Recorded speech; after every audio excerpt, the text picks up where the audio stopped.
Hello, I'm Elin Havard and I was a part of the junior programme back in 2014.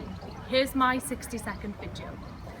When I applied for a place on the Agri Academy's first ever junior programme, I was 17 years old in my penultimate year of study at school and facing probably the greatest dilemma of my life thus far.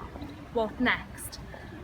But the inspiring combination of workshops, speakers and invaluable networking opportunities certainly pointed me in the right direction and cemented my desire to secure a career in the world's most important industry and my first love, agriculture. But it also made me consider my future in ways that would ensure that I remained driven, continued to realise my potential and maximise my personal development.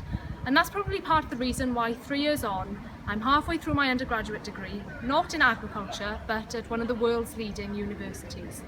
So the Agri Academy gave me a refreshed sense of ambition, but above all, it gave me lifelong friends and, who knows, potential colleagues, not only in the 13 people with whom I shared the experience, but in the network, the growing network of alumni from all of the programmes with whom I share a special passion.